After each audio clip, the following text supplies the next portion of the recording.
Production support for the weekly special is provided by IU School of Public Health Bloomington, addressing public health needs by preventing disease, promoting health, and improving quality of life across the state and around the world through research, teaching, and community engagement. Smithville Fiber, the Giga City Company, a philanthropic community partner since 1922, and a proud supporter of numerous community organizations. More information at smithville.com. The Al Cobain Recognition Endowment Fund, established by friends and family of Al Cobain to support jazz initiatives on WTIU and WFIU. And WTIU members, thank you. Spring is just around the corner, so celebrate the change in season by getting outdoors and into the communities across the state. Discover a fishing club that transforms hobby into competition. Dive into the history of Indiana Avenue with the premiere of our new Jazz History series. And welcome back Darnell Arden for a new spoken word performance sure to inspire. It's all coming up right now on the weekly special.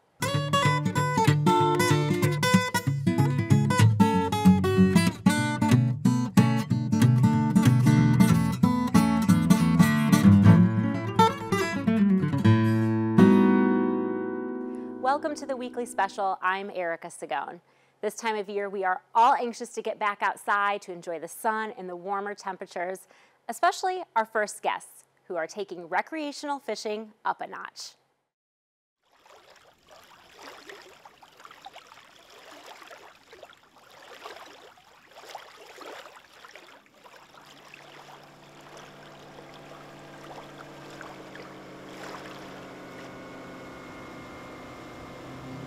When you think about high school sports teams, you might imagine a football field or a tennis court. But what about a lake? Originally started at Bloomington High School South, the Southside Anglers Club is a bass fishing group welcoming youth from all across Monroe County. John Albertson, one of the original founders, has seen the outstanding progression from a small team of young anglers to a community-wide club consisting of over 20 members. Our club started in 2010. We allow kids from anywhere in Monroe County to fish with us, ages 8 to 18. Bass high school fishing started, we had about 10 boats, so 20 kids involved in 2010. And last year we had 110 boats fishing. This year they're looking to have over 130. So it's grown dramatically. It wasn't really well organized. They found a dad or a mom that wanted to run the program. We'd show up at the boat ramp and any kid that heard about it could be there and we'd take them fishing. Then it progressed. They formed a youth director to run the program, started putting rules in place to make it more competitive and more equal across the board for all kids. It's become quite large. You show up at a tournament and have 240 kids plus parents. Most of our lakes in Indiana won't hold more than 150 boats. So we're about to the limit of that. Each year we're sending 4 or 5 teams from our club to the Nationals. And that's grown. There's almost 200 boats in it from 47 states. So you're fishing against some of the best fishermen and fisher ladies in the country.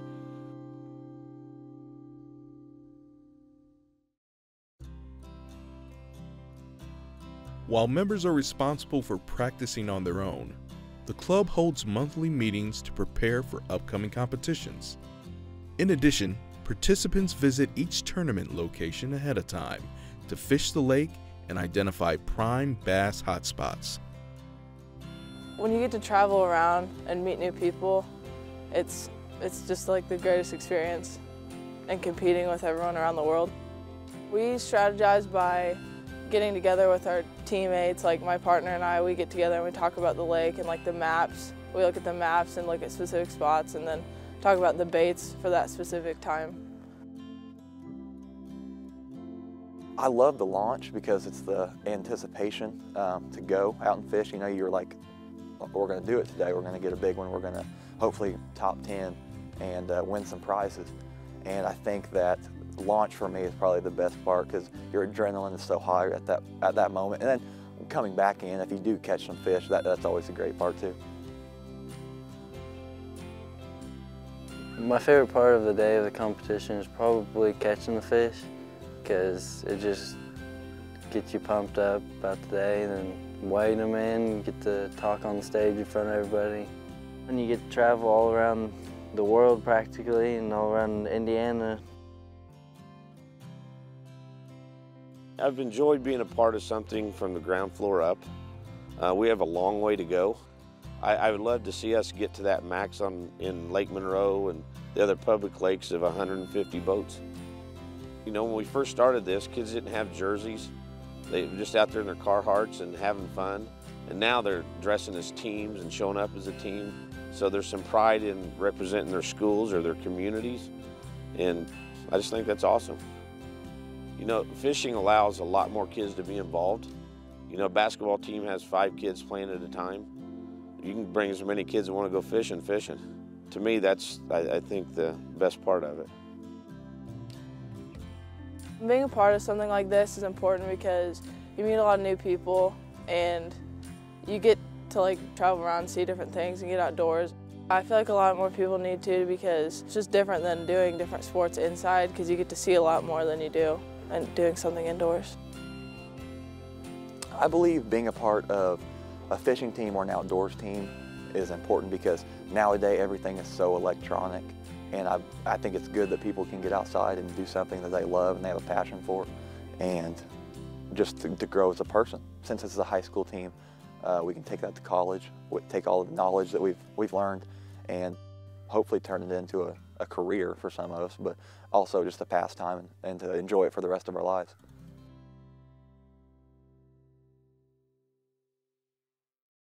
Want to practice your fishing skills? Indiana's Department of Natural Resources has 4 free days of fishing this spring, starting in April. Learn more at in.gov. In the past, we've taken a look at the Indiana jazz movement as a whole, but now we're going to do a deep dive into the iconic street known as Indiana Avenue.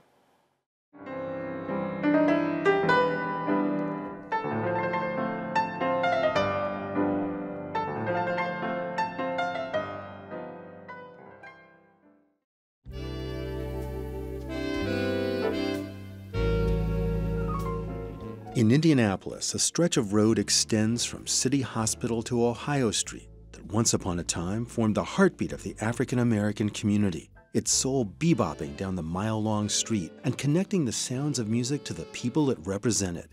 The city's jazz scene was born here on Indiana Avenue in the early years of the 20th century, fostering some of Indianapolis's greatest talents and contributing to the rise of jazz across America. At the crossroads of the country, Indianapolis created a vibrant jazz community that can proudly take its place in cultural history beside Chicago and other Midwestern bastions of the music. And those crossroads run directly through Indiana Avenue.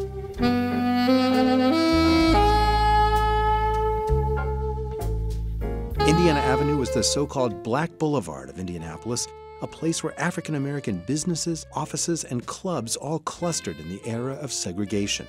Here, the city's homegrown musical talent flourished in the century's opening decades, eventually aided by the establishment of Crispus Attucks High School, a black community institution that attracted top-drawer teachers who drilled their students in the rudiments of music. On the Avenue, musicians learned in what would later be called the Academy of the Streets.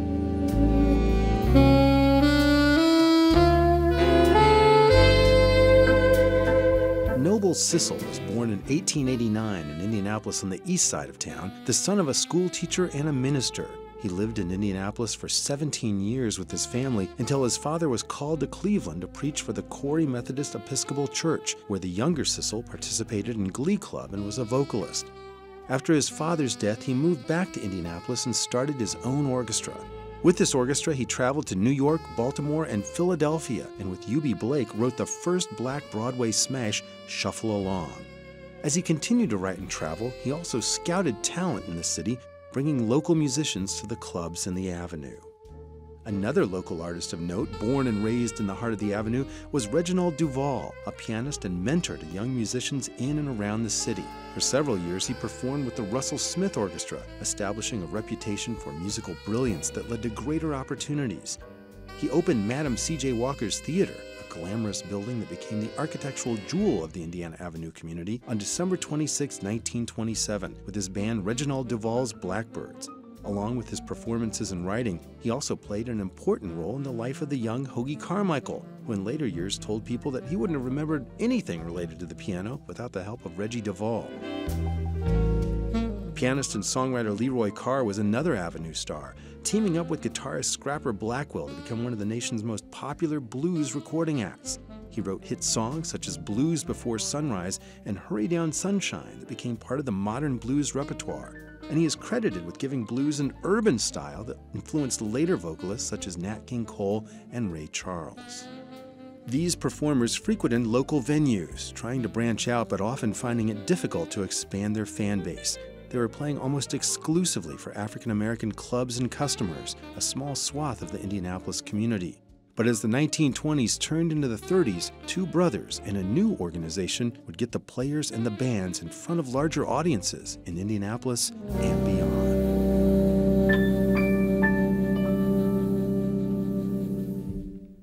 You can learn more about incredible jazz history at the Nightlights website, indianapublicmedia.org/nightlights. Our next guest is back on the show for a second time. Spoken word artist Darnell Arden is known for the musical beats that he brings to words.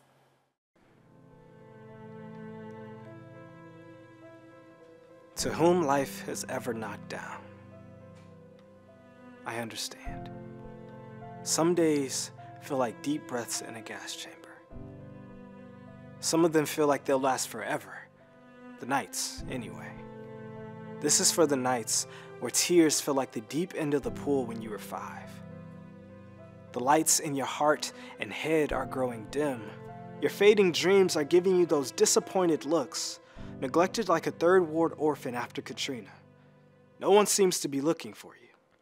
No one really seems to understand. Your smile keeps breaking up with you and taking you back. It's sending you mixed messages. Your ambitions seem to be cheating on you with everyone else. Life gives you lemons, you squeeze, and they squirt in your eye. You stop to smell the roses, and you're allergic. You start chasing your dreams, and asthma sets in. Sometimes I cry for the nights you're experiencing. Sometimes I mourn for the scribbled childhood goals on the refrigerator. The ones that seem as unrecognizable to you now as they did to the adults you were so excited to bring them home to. I bottled those tears for you. We're gonna sell them when you're finished with them. We're gonna have a yard sale.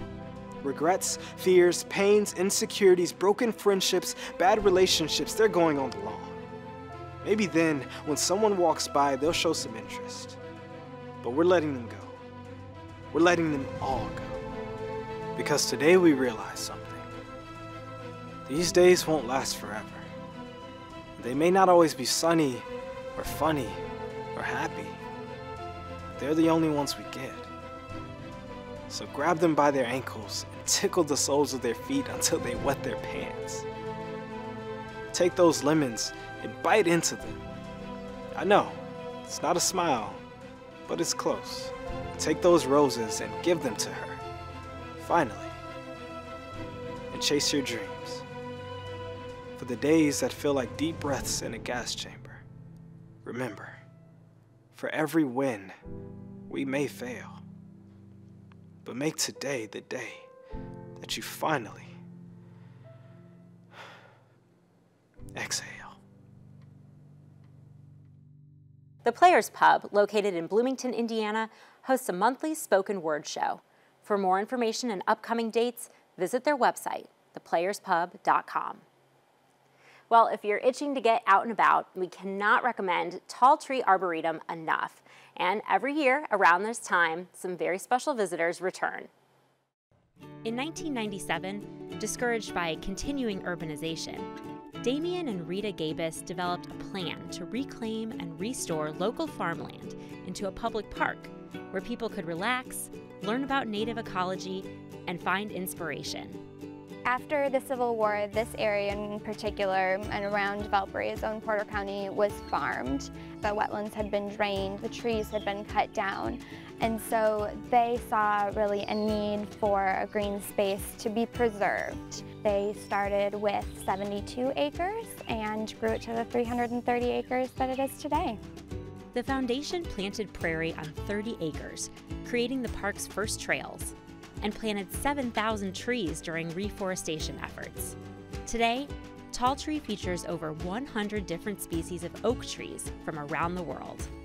We have 3 ecosystems that we like to kind of point out, our woodlands, our wetlands, and our prairie. The best part of it is that in the woodlands we have kind of an oak hickory ecosystem, but of course it's not just oak and hickory, it's multiple kinds of trees. And one thing that I like to highlight around here is that at Taltree, we have a very unique bur oak ecosystem because the bur oaks are quite rare. So we have several oak trees on property that are really large and very old. These trees are 250, 300 years old. Indiana is actually technically a woodland state, but prairie is definitely a very valuable part of our ecosystem. It does reduce erosion and it does help prevent climate change because when you put together a huge long root system, it becomes a carbon sink, as well as it preserves all kinds of different species in a specific area, and that biodiversity is very high. The prairie is refuge for many birds and insects, and even serves as a way station during monarch migration. And in 2014, the park created an official aviary habitat for the ring-necked pheasant and the American woodcock. But it's not just the prairie. The wetlands are also an important preserve for over 60 endangered species, including the black sand shell mussels and, incredibly, trumpeter swans. Taltree is a green space, but it's also a place where families can be families again. During the summertime, families can come and self-guide through, and there's plenty of things for them to see. Come bring a picnic and come out and see the children's garden, the railway garden, and get ready for a hike. It's neat, it's fun, and it's great to come out and explore nature with your little ones. Visitors can participate in guided hikes and tour Taltree's numerous formal gardens, including their railway garden, an acre-large model train landscape with 3,000 feet of hand-laid track. There's also the Children's Adventure Garden, where kids can get hands-on experience with plants and animals. We have a lot of kids that come on property that don't even know where their food comes from, and so we have gardens for that. And then we have the chickens, we have a giant chinchilla rabbit, she's really awesome, and turkeys, goats, and pigs, all so that children can see farming at a small scale and one that they really can connect with. Taltree hopes to be a model for properties across the state on how they too can reclaim land and provide an educational experience for Indiana's future leaders. Our young kids these days are less connected to nature, and my focus and my goal and my job is to work with local teachers, local school groups, scout groups, get those kids outside. I want them to know what is in their backyard. I want them to appreciate nature. I want them to feel like a kid. When I was a kid, I ran around and I didn't come inside till 9 o'clock at night. I want that same experience for kids. And we try to make that possible where they can see our 3 ecosystems, they can see raised bed gardens where their food comes from, they can hear nature. And I get to see those aha moments, and you can't really replicate that anywhere else but kind of a natural classroom. I mean, we had some kids come out and say, well, what are those big plants? And I was like, well, those are trees. And they're urban kids that have been used to trees that are they're smaller. They're like the little cherry trees. And we have our big signature oak tree. So they were surprised to see that a tree could get that big, but I use those as teachable moments. Getting involved in continuing that environmental education so that they know when they grow up, I'm going to take care of nature, I'm going to be a good steward of the land. And those things are things that last in those kids' minds for a long time. And that's what sends me home happy at night.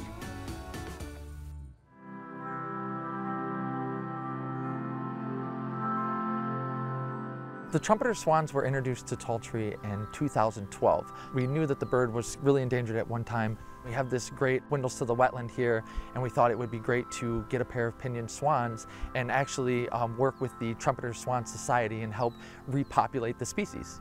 During the 19th century, trumpeter swans were heavily hunted for their skins, quills, and feathers. By 1933, fewer than 70 wild trumpeters were known to exist. Extinction seemed imminent until aerial surveys over Alaska discovered several thousand trumpeters. With careful reintroductions by wildlife agencies and the Trumpeter Swan Society, the North American population is slowly being revived. We did some research and really wanted to get a pair of mated trumpeter swans on the property. They can stay here at the windows of the wetland. Usually within 3 to 6 years they will mate. Once they mate, we work with the Trumpeter Swan Society. Once they're actually ready to leave their parents, we'll actually send them to either Florida or Alaska and put them with a migrating pack. Today, the work done by the Trumpeter Swan Society and organizations like Taltree have helped restore the North American wild population to over 46,000 birds. By weight, the trumpeter swan is the largest waterfowl in the U.S., growing to almost 3 feet tall with a wingspan between 7 and 8 feet and weighing up to 20 pounds. Swans do migrate. The pair that we have are actually pinioned, meaning that they can't fly.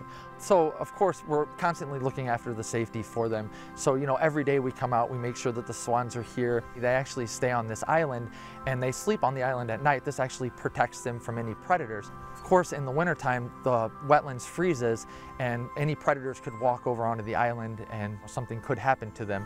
So we kind of do our part. We have another body of water that actually has aerators in it, and it just keeps the water moving so it doesn't freeze. It also has a 10-foot high fence that surrounds it as well to keep any predators coming in. So usually in November, we'll go ahead and kind of herd them out, and we walk the swans down to the other pond. And then once in there, we shut the gate. And then of course, we bring them back here in the spring. Though the Taltree swans have yet to mate, staff are hopeful that new additions to their feathered family will arrive this year. It's just a great addition. It's almost like having another exhibit. Just the story behind it and knowing why we got the trumpeter swans and what we're doing and how we're trying to repopulate the species. I mean, people love to hear that. And it also adds to the wetland experience, just coming out here and seeing the pair of mated trumpeter swans. And if you come at the right time and they're doing their mating dance, it's just a really neat thing to see, and it just really adds to the whole experience here.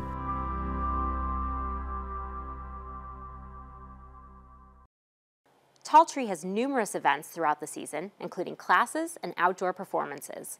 Get the latest schedule at taltree.org. For more information on how you can help with trumpeter swan restoration, visit trumpeterswansociety.org. Well, that's all the time that we've got for tonight. We hope that you are feeling as inspired as we are to get out there and enjoy those nice days. Before we go, let's hear from one of our favorite musical guests. Good night.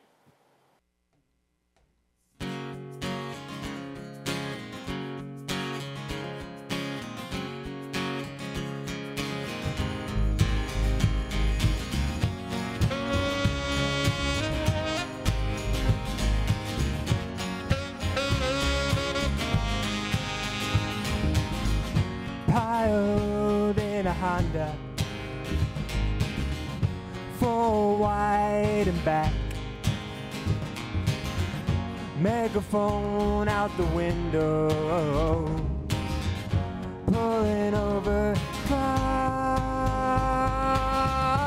I know can be fun running around with the pack.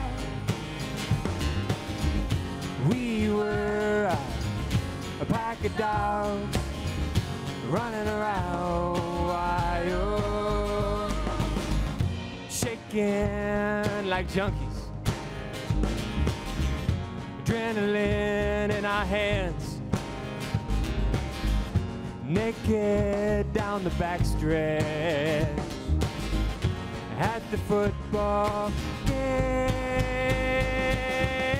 I know can be fun running around with the pack. We were a pack of dogs running around wild. Then we all grew up, went our own ways, all grew up together. Oh.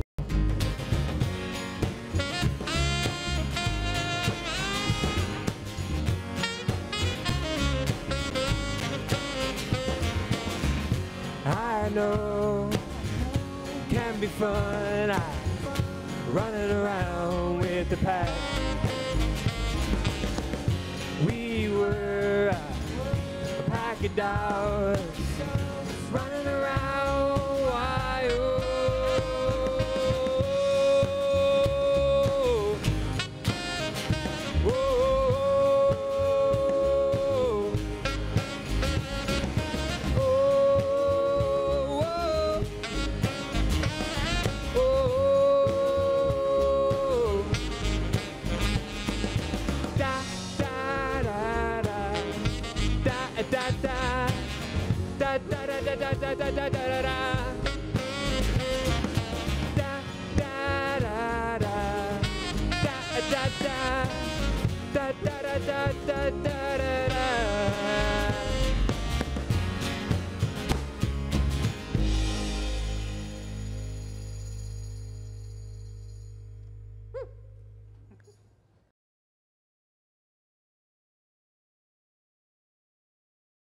Production support for the weekly special is provided by IU School of Public Health Bloomington, addressing public health needs by preventing disease, promoting health, and improving quality of life across the state and around the world through research, teaching, and community engagement. Smithville Fiber, the Giga City Company, fiber internet, HD, and digital IPTV in southern Indiana. More information at smithville.com. The Al Cobine Recognition Endowment Fund, established by friends and family of Al Cobine to support jazz initiatives on WTIU and WFIU. And WTIU members, thank you.